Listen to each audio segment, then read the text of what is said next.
Well, hello friends, and welcome into my craft room. Happy fall to all of you. I hope that your fall season is off to a great start. I know it's officially turning fall in just a couple more days. Today's episode, we're going to be doing some Dollar Tree crafts to get a rustic fall look. Thank you all for being here today. Now come along and let's make something beautiful for our homes. I love large home decor items, but what I love even more are the small details to decorate my home.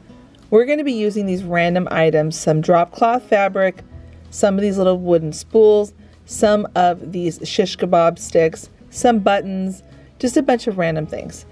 To start off, I'm going to be using a water-based stain using brown and a little bit of black mixed with water all over these wood pieces. I get my little wooden spools from Hobby Lobby, but I know the Dollar Tree has been carrying more and more wood things, so I would not be surprised if they didn't start getting some of these soon there. What we're going to do is we're going to take those shish kebab sticks that I get from the Dollar Tree. We're going to break them down to 3 different heights and glue them inside of the string spools. Glue them down in there so they're nice and straight. Add in as much glue as you need to without making it be messy with the hot glue. And you're going to see that they are tall, medium, small. These 3 different heights are going to be housing 3 different flowers. To create the flower, we're going to use the drop cloth fabric or whatever fabrics you might find at the Dollar Tree. They have a whole bunch in their craft section that you can use. I cut out 3 different size circles to start. Then I moved on to some strips. These are going to be the leaves on our flowers that we're making. And then I came back in with 1 more small circle. Here are all of the measurements you're going to need and how many of them each you're going to need. Pause the screen, write those down if you're planning on making these. Once all of my circles were cut out, I'm doing the 3 larger circles and I'm just snipping in a little bit at different depths. Some are shorter snips, some are longer snips, and some are a variation of both on the 3 different flowers we're making. Now I'm moving on to painting them. I'm just using a paintbrush. I'm going with a mustard yellow flower, a really warm rustic pumpkin orange, and then I'm going to keep that 3rd one a neutral, just drop cloth tan. Those 1-inch circles, I am adding on the color as well to the 2 of them. This is going to be the center of the flowers. Now you can see that I'm crumpling up the edges because you want them to have that rustic look. And for the green strips, I'm just pinching it in the middle like a bow tie pasta noodle, and that's going to create a lot of texture. For the flower that we're not going to be painting, I'm just using some hairspray to stiffen it up. You can also use some starch if you have that on hand. You could also use some Mod Podge if you have that. Once everything was dry, I decided to beef up the bottom of my string spool just a little bit more by adding on a button, a large button that had a flat side. I'm using E6000 to glue those together. And once that was nice and cleaned up, I'm just going to set it to the side to let it dry. Once they were dry, we can start assembling our flowers. Friends, these things come to life so quickly and they are so adorable. I want to make so many more of these. I had so much fun making these, and it really is just pennies to make this. I'm sure you all probably have all of these random scraps in your craft room, and just watch what we're going to create with this. It's so fun and cute to decorate your home with. Now I am just gluing the back and the top of the flowers together. Then I'm bringing in the center, and before I glue on the button, I added some glue in the center of the flower, some glue on my leaf. I'm going to just put that right on there, add on my button, get all that in place, and then for the leaves, I'm going to take some of this twine, and I'm doing like a crisscross wrap around the stick so that it's twined on there nicely. I'm going to tie a nice tight knot and then tie a bow on top of that.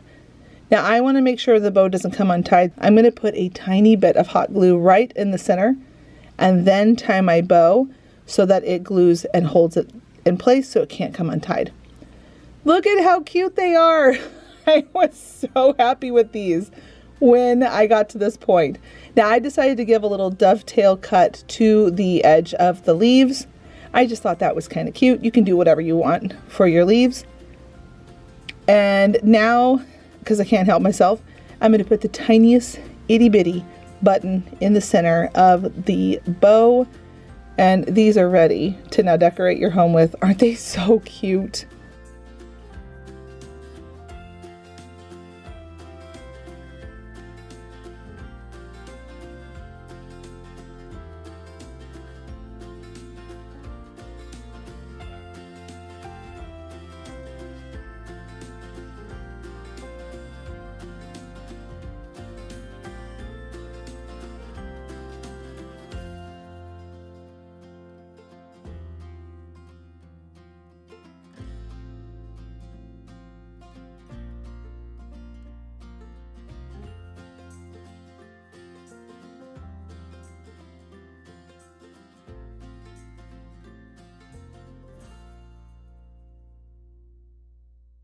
We are going to be using this candy corn piece. I had a video come out just the other day where I made this, and I'm going to link it at the end of this video so you can find it really easy, and down below in the comments. This is the video where I made it. I had an extra one left over, and I never want to waste something that cute, so we're going to turn it into a decor piece with just random scraps of things.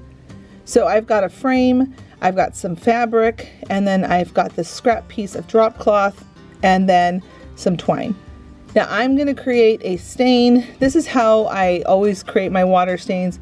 A little bit of black paint, more brown paint, mix it together, and I'm going to dunk that candy corn right down in there because I want it to have a rustic, distressed look.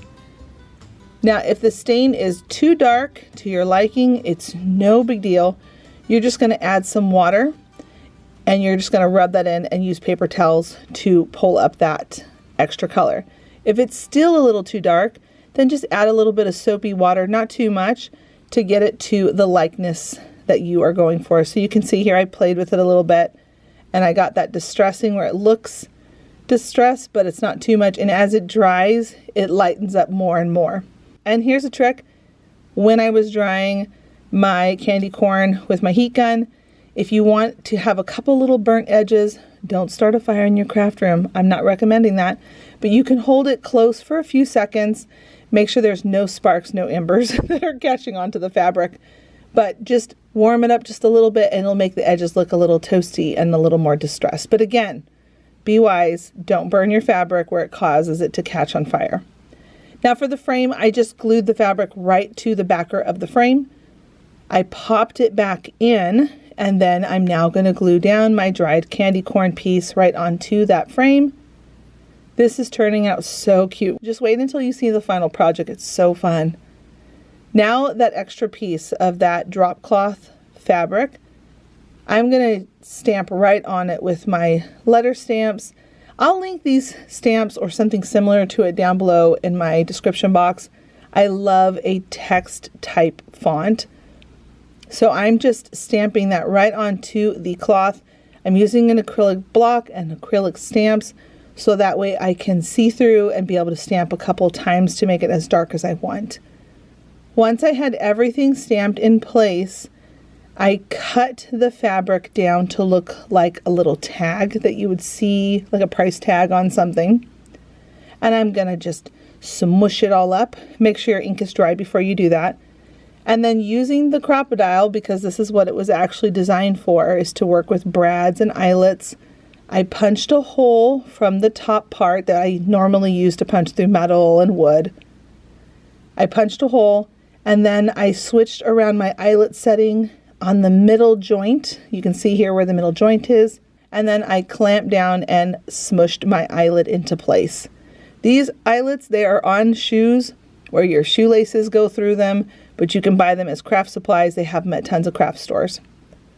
Now I'm going to just glue that tag down into place, and I have this straight pin that has this darling star on it from back in my scrapbook days. They still sell these. You can get them, I think, at Hobby Lobby. I just put a straight pin through it with a little star in it. I'm going to snip down some twine once I tied a bow, And now I've decided to make it a little bit more rustic because I wanted to go with that look. I'm just adding on some brown paint and some cinnamon to create a little bit of a rusting effect on the frame. And it really does just tie this whole look together. Tap off all the extra cinnamon and it's ready to be displayed in your home.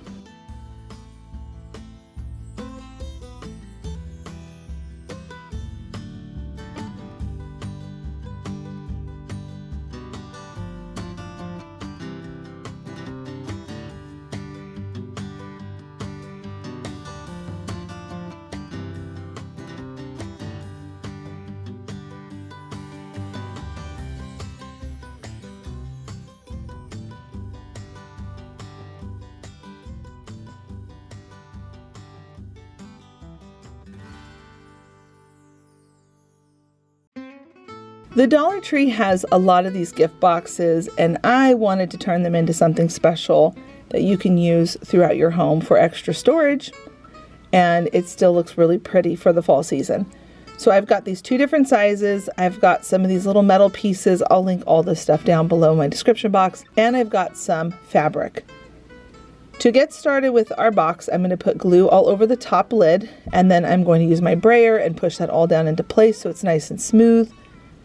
And then I'm going to cut a circle around with that extra fabric to get rid of it and glue that edging down. I like to pull the edge down around the lid because it has a nice clean finished look.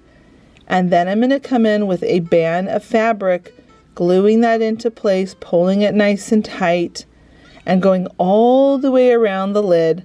When I get to the end, I'm going to have a nice finished look.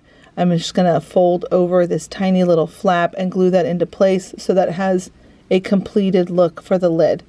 Now when we do the actual box itself, we have to be careful because these lids are very snug on this container.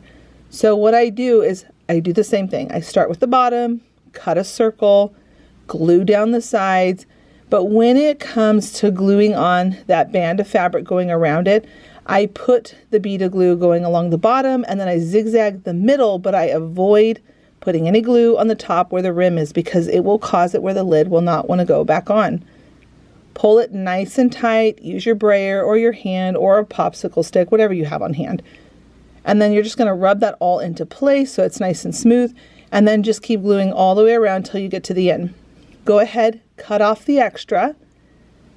And you can make it as long as you want to go down into the box. Put your glue on the inside of the box and then pull your fabric down, which is going to have a much smoother top. So when the lid goes on, it doesn't hit any added width in there that the lid's not going to let it slide over. So the fabric on the lid, it'll allow it to slide, but if the glue's in the way, it's going to have a hard time to close it. So you can see here I have a nice tight fit, but it goes on nicely without it having any issues of being able to take it on and off. Now, I went ahead and covered the fabric on the other one just to speed up the interest of time for the video, since I know you're all busy throughout your days. I am now taking the larger one and I'm going to show you how these little librarian index card labelers, whatever we want to call these things, we'll just call them a label tag. You can tell that they're flat, and I bent it so it would fit the rounded box. Once it was bent in place, I marked my holes, and I'll show you in a second how I make my hole cuts. I marked my holes with a marker, cut them, and now I'm going to be able to create what I'm going to put inside of the metal tag holder. And I'm just using a piece of drop cloth. I've got some stamps here that I'm stamping on some random numbers, nothing in particular, nothing special really. I'm just stamping a whole bunch of numbers, but you can put whatever you want on this. And then once everything was stamped, I cut it down to size by just doing some simple trims, and then I'm going to glue it inside the metal frame versus gluing it on the actual container. It'll allow for things to line up nicely. And like if you were to glue this tag onto the actual box, you might glue it wrong and then the tag goes on wrong and then it's just frustrating. So I like to glue it to the metal label tag. I'm going to glue that down into place and then I will punch my brads through.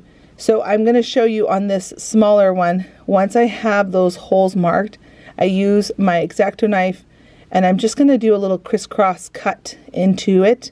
This is going to allow your brads to go down in there and lock everything into place nicely.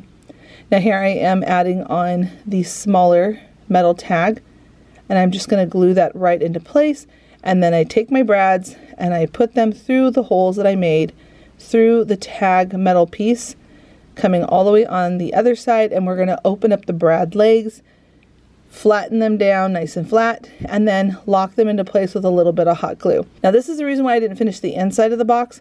If you want to complete the box, I wouldn't do it until you glue down these brads in there, and then you can line the inside of the box however you want, as nicely as you want, because now these brads are locked into place and they're not going to come off. For the top of the smaller one, I decided to add a handle.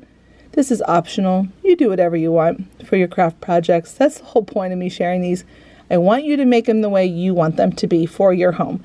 But I'm just giving you fun ideas to play with, and I always have the feeling of we could stop there, we could take it a little bit further, which is what I'm doing. I'm adding on a brad, a larger brad, to go through a hole that I created on the top. I added on some E6000 verse, and you saw me dunk it in to the brad fits inside of this little knob. I twisted it all around in there.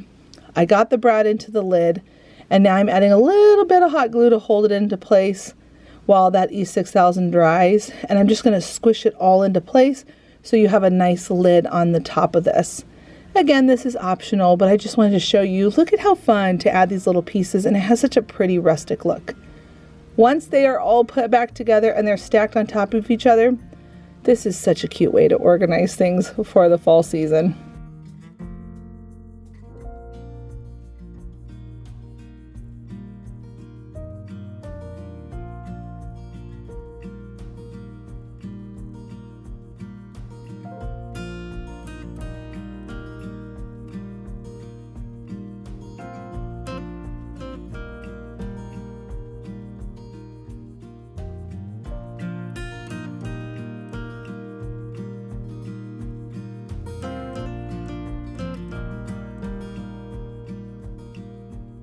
Friends, today was a fun episode for me.